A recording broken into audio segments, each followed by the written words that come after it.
Hello and welcome. You are listening to the Third Thursday podcast with your hosts, Harry Ozarek and Ben McEntee, where we hope to connect, encourage, and equip student ministry leaders of today. This is a resource provided by the Rocky Mountain District of the Christian and Missionary Alliance, and you can find us on all major podcast platforms. Please hit the like, subscribe, and share buttons to help others be connected, encouraged, and equipped to reach students with the gospel. Here are your hosts, Harry and Ben. Hello, and welcome to another episode of the Third Thursday podcast. My name is Ben McEntee, and today you are not hearing the voice of Harry Ozarek. That is because Harry is now the lead pastor in Kalispell, Montana. We're so excited for him, and that is an awesome opportunity. You might hear him in future episodes, but we're just so grateful for him and his new opportunity. Be praying for him and his family as they're preparing to lead over there in Kalispell. But with that said, I have Chris Tweedy with us today. Say hello to us, What's Chris. up, Ben? How you doing? Yes, I'm great. Thanks. And we have an awesome episode today. We have our topic today is the role of camp in student ministries. And with that, we have these illustrious guests. We have Zach Zirbel, and he's from Dickey Lake Bible Camp up in northernmost part Montana, right? Yes, almost into Canada. Good morning, guys. Thanks for having me on. Awesome. And we have Alex Hickinbotham from Yellowstone Alliance and Ventures in Bozeman, Montana with us.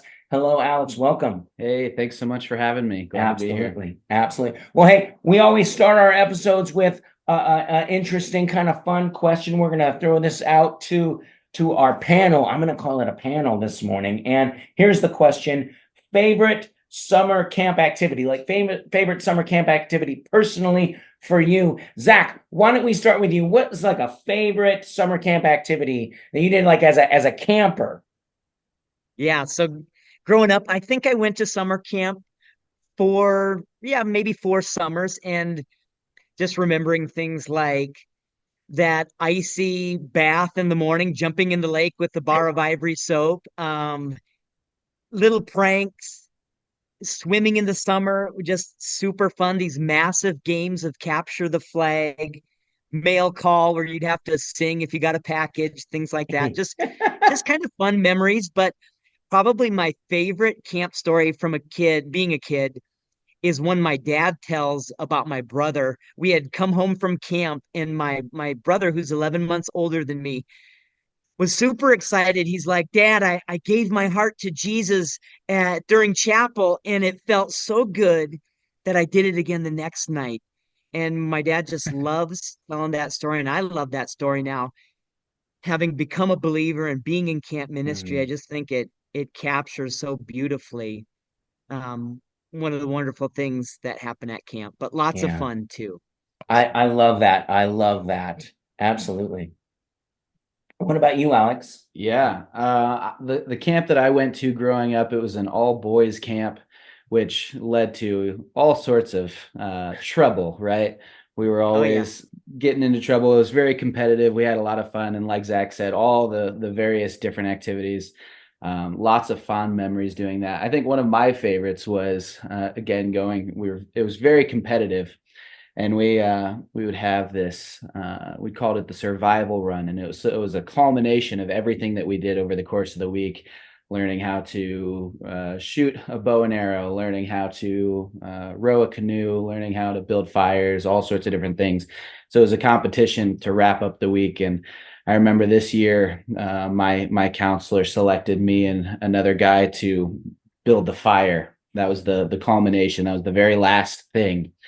And right as we got started, the clouds started to roll in, and it just started pouring down rain. Yeah. And we were like, how are we going to build this fire and finish this race?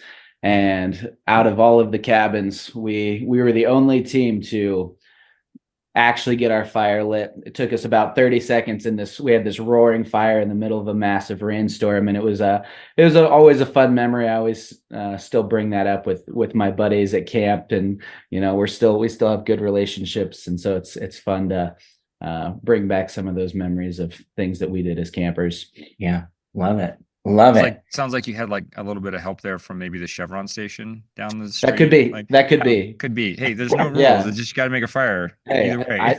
nobody asked questions, so I Right. didn't give any answers. No accelerants necessary. That's right. It's funny.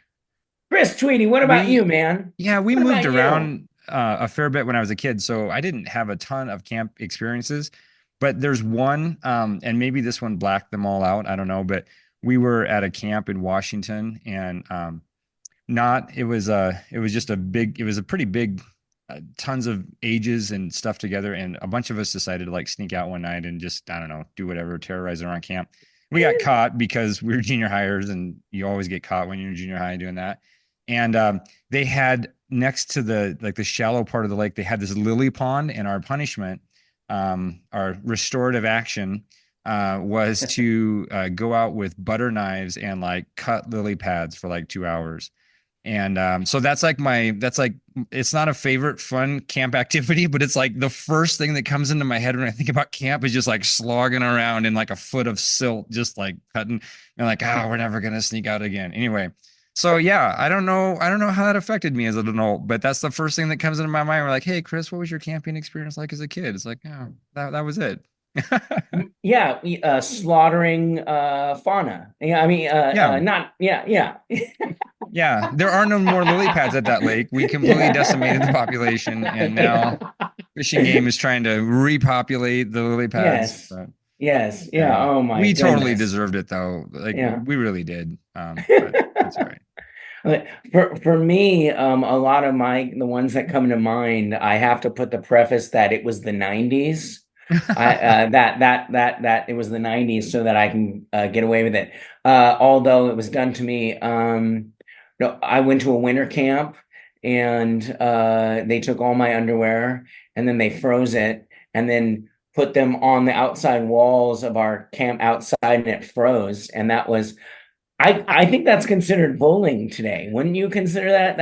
That's like, they didn't get sent home for that, by the way. That was like, ha ha ha, hey, hilarious.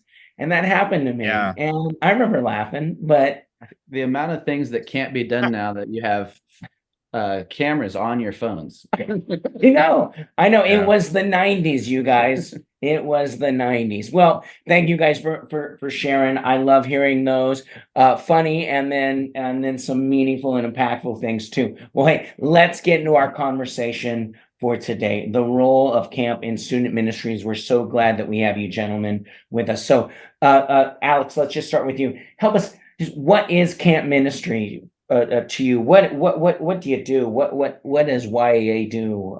Share with us. Yeah. I think camp ministry, it's such a cool and unique branch of ministry. It's unlike a lot of other things because it's very focused on capturing the attention of kids for the period of time that they're there. I think seeing how we intentionally prepare and walk through and have just meaningful discipleship, meaningful conversations. And I know for me personally, growing up in camp, there was just something special about that week going to camp of, I don't know if it was just my being outside of my comfort zone or being in a unique place, but the Lord spoke in felt like in different ways when I was there. And my heart seemed to be open in different ways to what he was saying in those moments. So I think it's just a unique thing that we get to have the opportunity to serve kids in that amount of time. Yeah, man, that's awesome. Zach, what about you up there in northern Montana? What is camp ministry for you?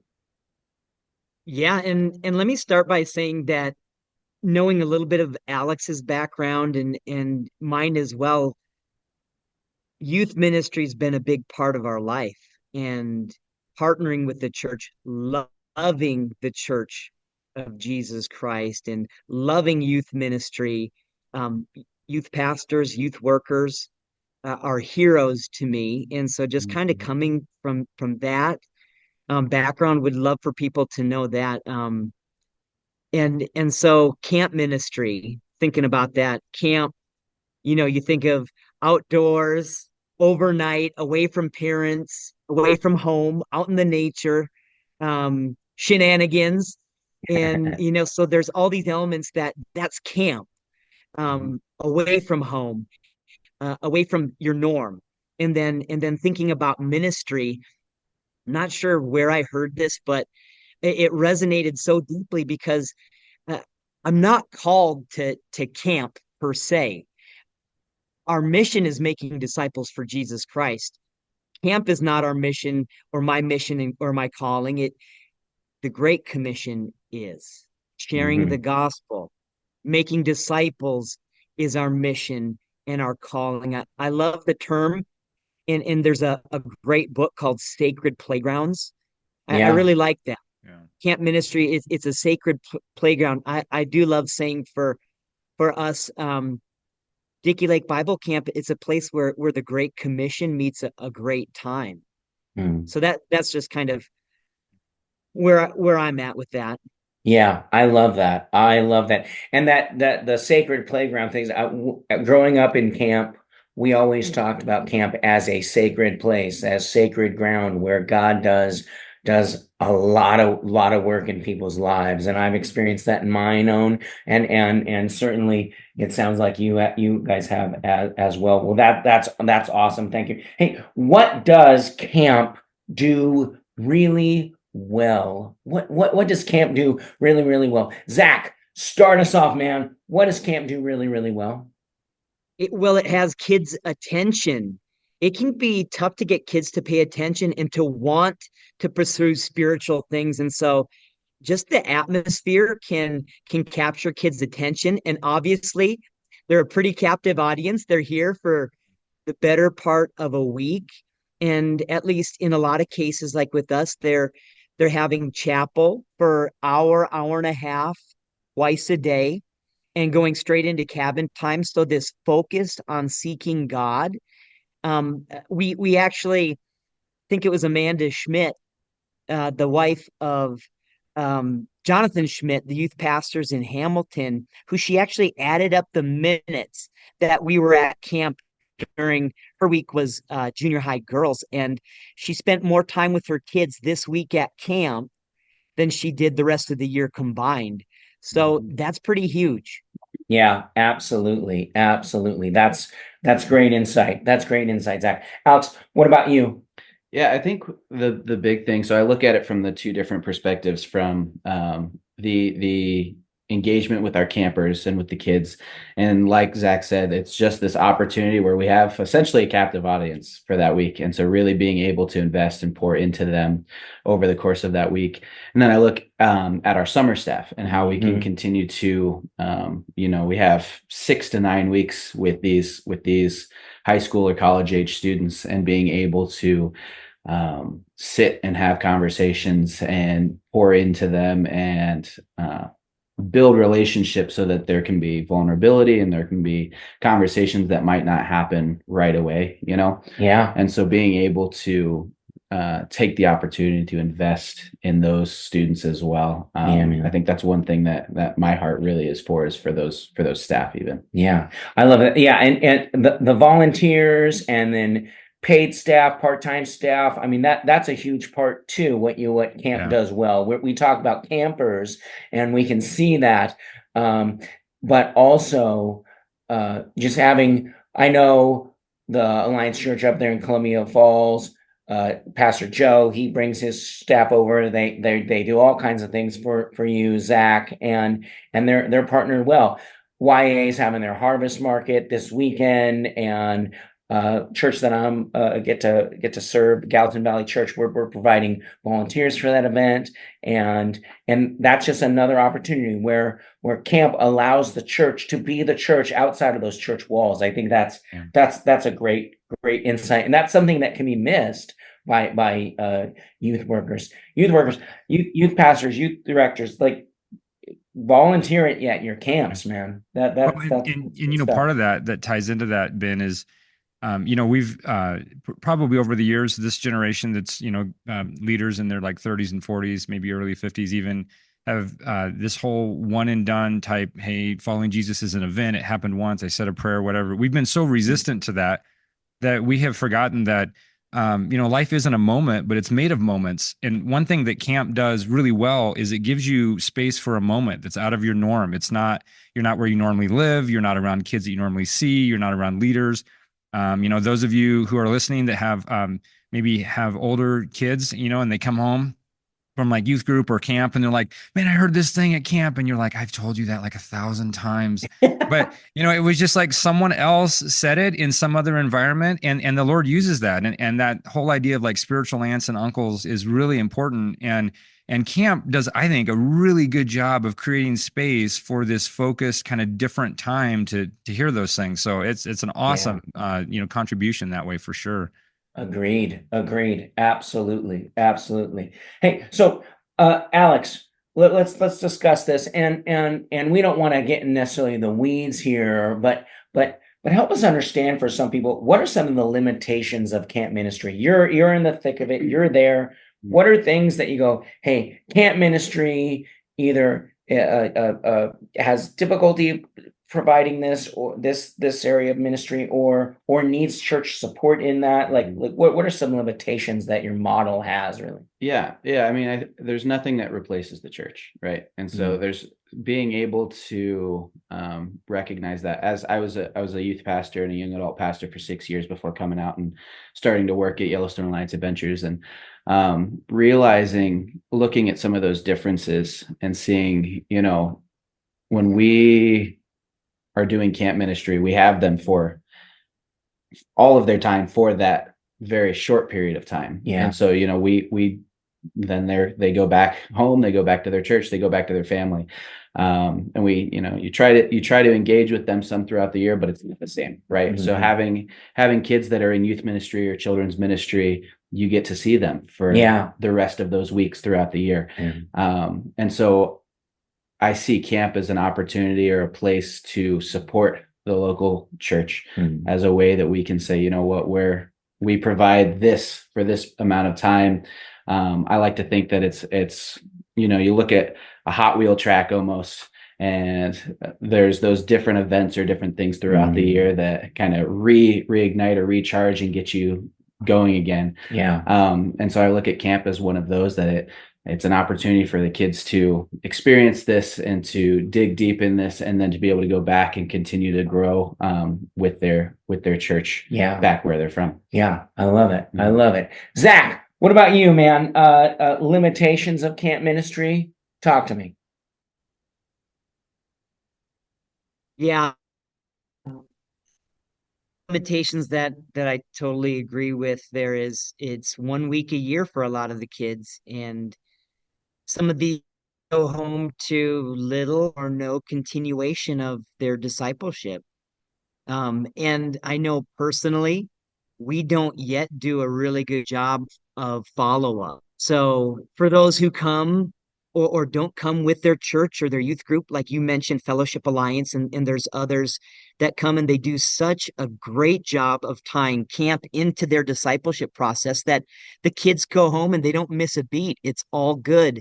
But a lot of kids don't come from those backgrounds. So it becomes a once a year spiritual high, which good, but leaves a lot, right? You say limitations, that's a big limitation. Right. Yeah.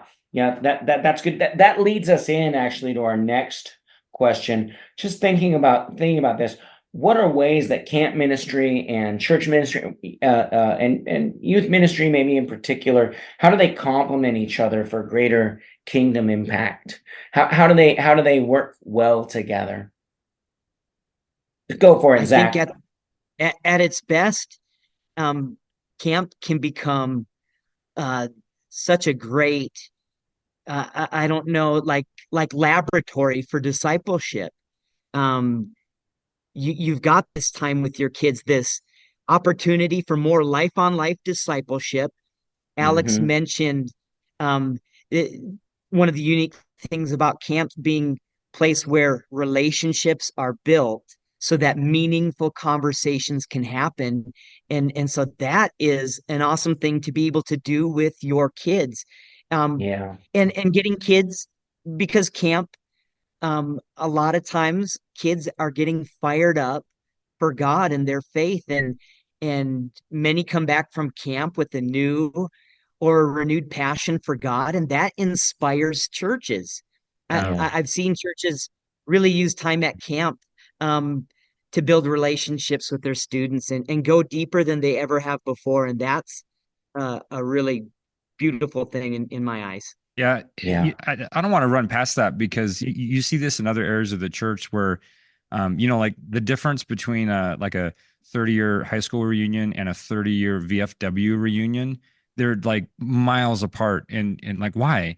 You actually spent way more time in high school, and it's because you did something really significant together. There was this focused time, and there was suffering and all that kind of stuff. And there's something about camp being able to lay the relational framework so that when you are back home and you're in your youth ministry, like you can get to these harder conversations more quickly because you've had these, 5 days together where it's you kind of move along at a certain relational place. And then in that week, like you just really deepen, just with the students. And that's a huge thing not to run past that. There may not have been, this grand theological formation, but there's this relational component that sets the stage for a year's worth of jumping off into really hard topics. And that's really awesome, Zach. Yeah. Great. Love it. And Alex, what about you? What ways that camp and church ministries can complement each other? Yeah, I think just the collaboration, being able to see how, I get to have conversations with youth pastors and youth workers and parents that are sharing, hey, this week or this summer at camp, to see where my son or daughter came from to where they are now, and how they're plugging in their community or in their youth group, or just wanting to continue to deepen those conversations. Like Zach was saying, I think it's so valuable because it kind of springboards them into deeper desire to make their faith their own, to live that out in a more meaningful and intentional way. Yeah. And then for a lot of them really stepping more into an opportunity to lead by example to their peers. It's really cool to see that just continue to happen as they spend more time at camp and then going back to their churches. I love it. I love it. That's so good. And how they complement each other. I just got to share a story about Alex, just how the church and camp ministry works together on a personal level. We have a student who was serving as a camp counselor, a Timothy there at YA, and went through the whole summer, and then came back, and then decided, hey, it's time for me to get baptized, and asked, hey, can Alex baptize me? And we had the whole church there, and a number of folks got baptized, but this student asked Alex to baptize her because of that relationship that was made in camp. And I thought that's awesome. That shows the power of what camp can do, and also just the partnership of camp and church. And that's so good. And even if you're not like in proximity like that, like that's a really easy thing for some of the regional churches to do. But even when you're extended, like sometimes, camp can be a really good opportunity for, because of you're in a different place. Like the Lord really moves people across the line into faith sometimes where you've got several days, and I'm not even just thinking of like week camps, but there are different programs where it's like a long weekend, President's Day weekend or something like that, where there's specific camps. And sometimes, and I know YAA, you guys have been good at this, but like with your Snow Craze camp in the winter, where there's like a theme, and sometimes having a few days to be able to tackle, I mean, like there are topics where you're like, hey, you've got 17 minutes of like teaching time in your youth group. Do you want to tackle this topic today? And you're like, oh man, we need a few conversations like in pretty close succession to really, sound this topic out really well. And you have the opportunity to do that.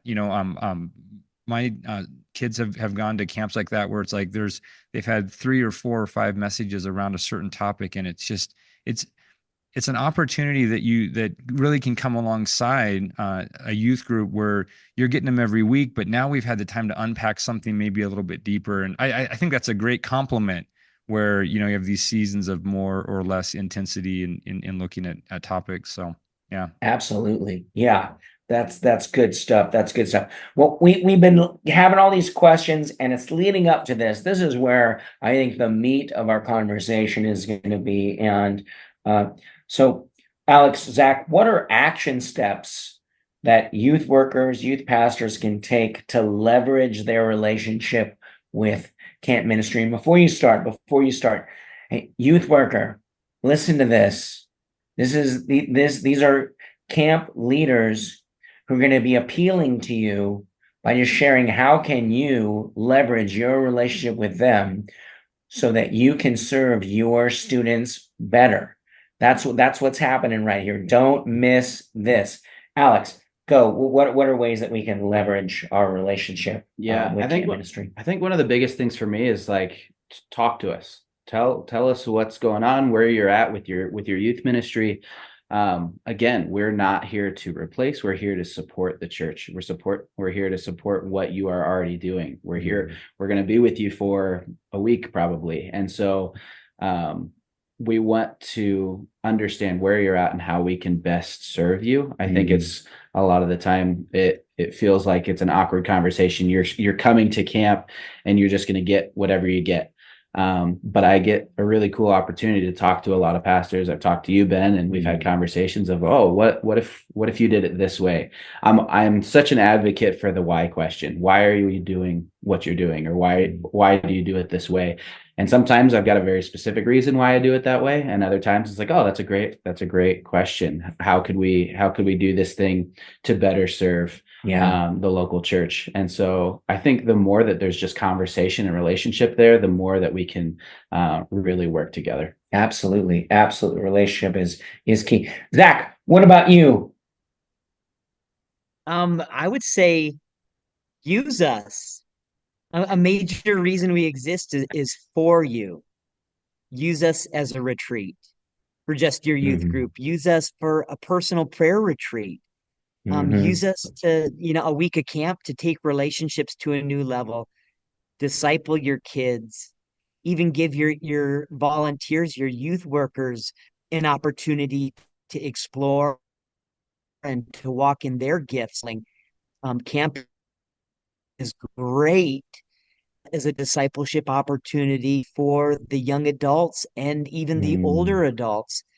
I mean, an exhausting, God-focused week at camp is great at revealing our discipleship opportunities. I know it does mine.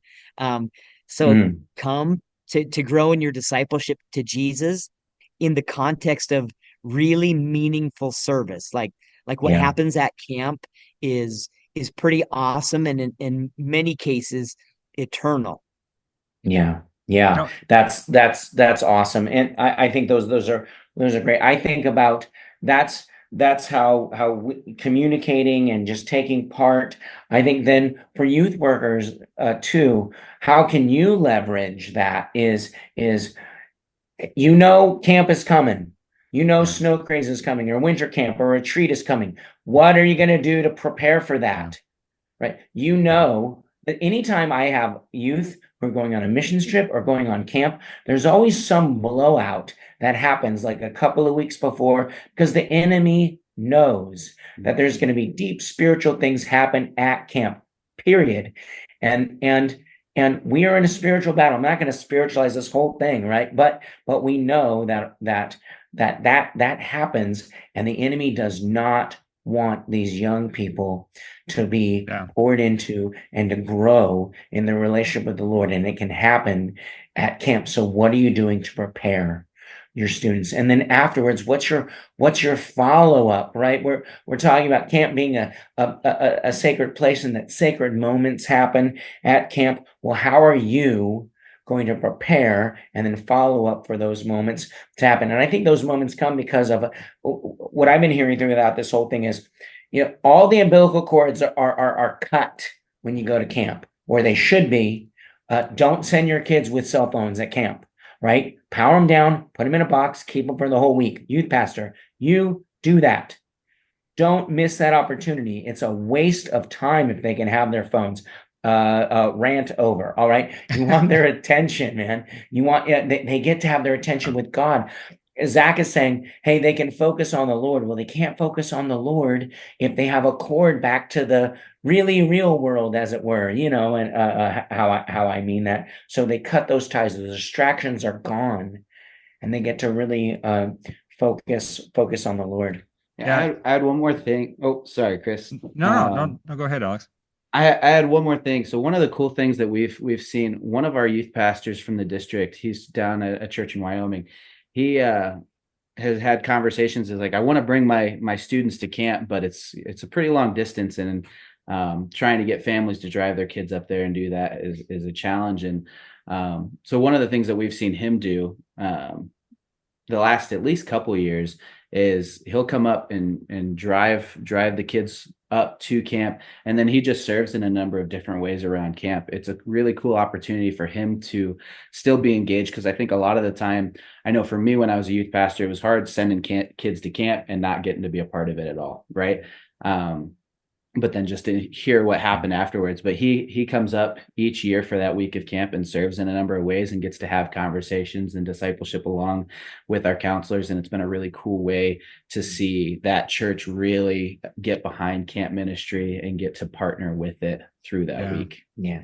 I'm so glad you said that, Alex, because it is true. Just as a youth leader, integrating yourself into the life of the camp and serving is huge. But Ben, I want to go back to something you said and just kind of put another exclamation point on that. That part of the reason that we did this topic today is, we were talking about Live Conference a couple of weeks ago, or a couple of months ago, and there's a lot of prep for life. There's, you prep students both. I mean, there's fundraising, but there's also talking about things, and it's this big lead up.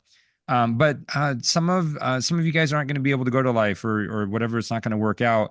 And, same thing for a mission trip. You do this prep and you think, and it's not just an afterthought, right? But then you come to camp ministry and you're like, oh yeah, we'll just ship them off. And it's like, no. This is the same kind of thing, right? So there ought to be intentional prep, pre-camp prep and follow up. And even if if there's a theme for that week, even, integrating that into your discipleship content and what you're teaching on, and not just, it sounds so simple, but if you want to leverage it and complement it, you actually have to fold it in. You can't just add it on like an option, oh, some kids went to camp, hey, we'll hear from them later. But if you treat it like a mission trip or like a life conference or something like that, it just is kind of a light bulb. Was like, oh yeah, then it makes sense to do all these things that we normally do. And I think that's a great way to leverage it. Yeah, absolutely. In short, we're not in competition. We're on the same team. We're desiring our young people to come and grow in their relationship with the Lord. We're looking for young people to have an opportunity to make that confession of faith to the Lord. Personally, for me, I would not be here as a pastor if it wasn't for camp ministry. I was called to be a youth pastor, and I get emotional thinking about it, like even today.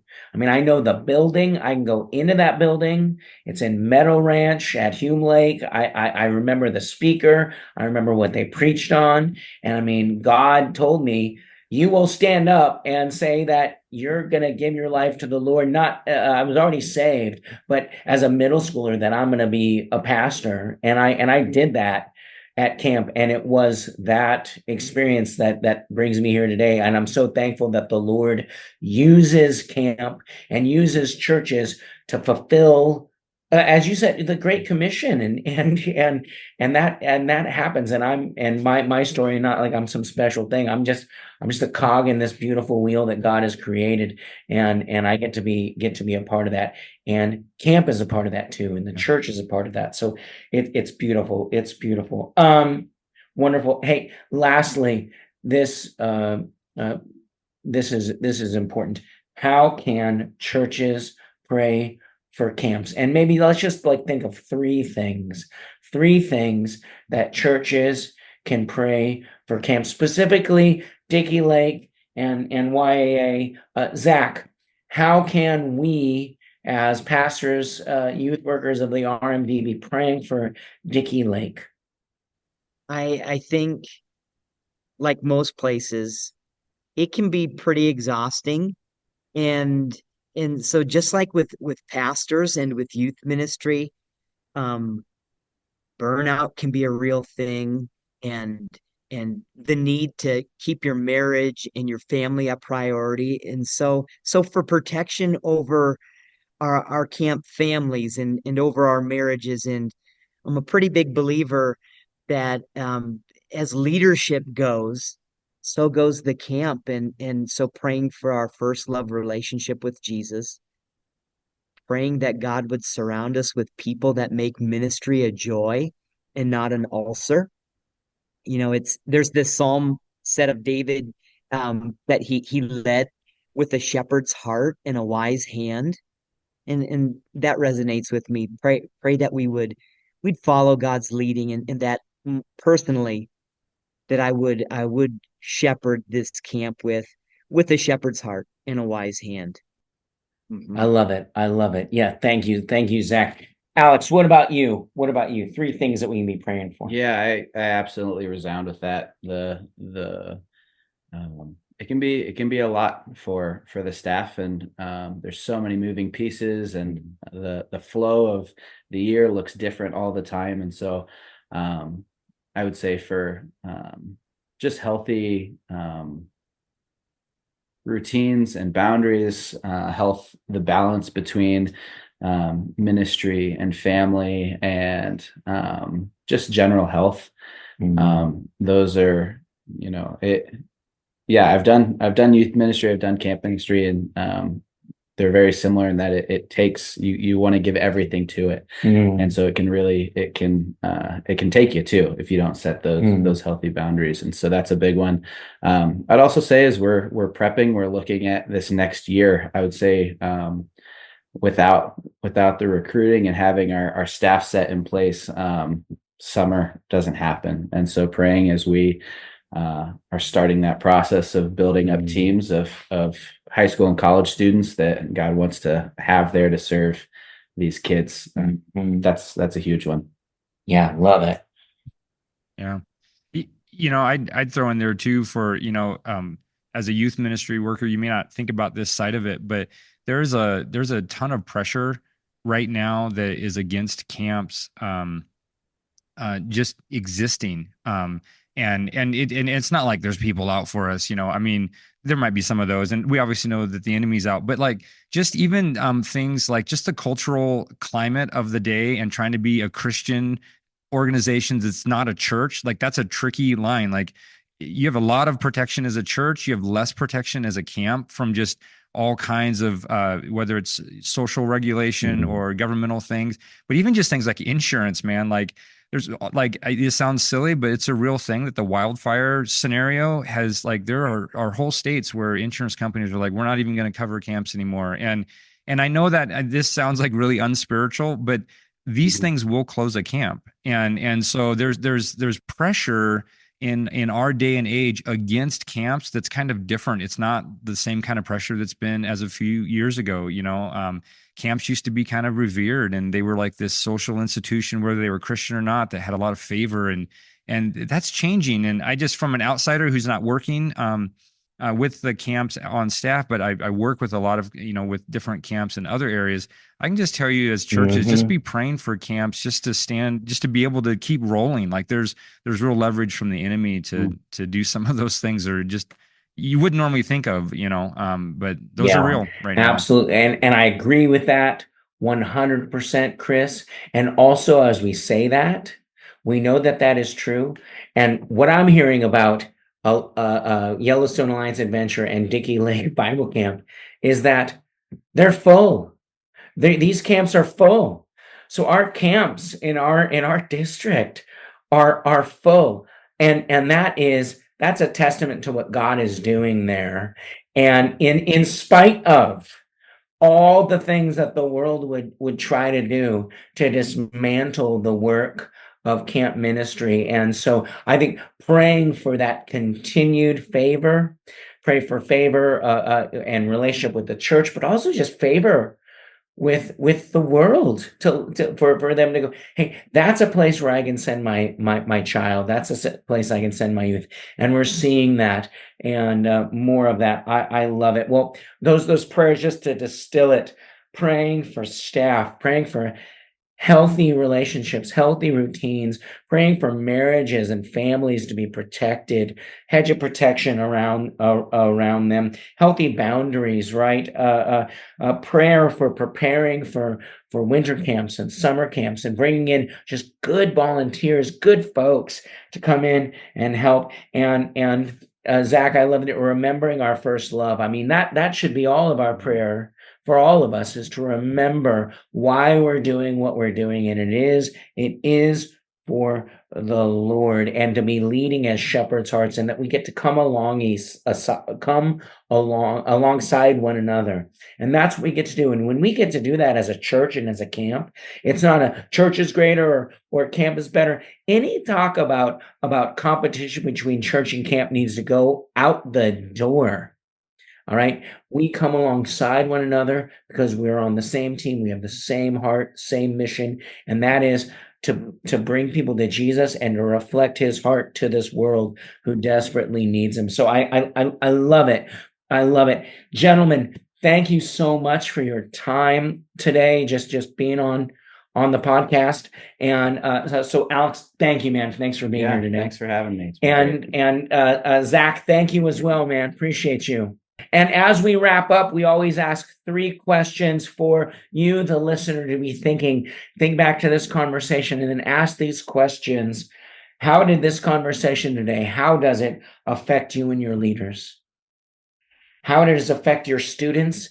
And how does it bring honor to the Lord? And I'll tell you, I can think of a number of things how camp and church coming together can honor the Lord. So that's beautiful. Thank you. This has been another episode of the Third Thursday podcast. Thanks for listening, and we'll see you next time. Thank you for listening to the Third Thursday podcast. We hope you feel connected, encouraged, and equipped to reach students with the gospel. You can find more resources at rmdcma.com/youth. If this content was helpful for you, make sure to share it with a friend. See you next time.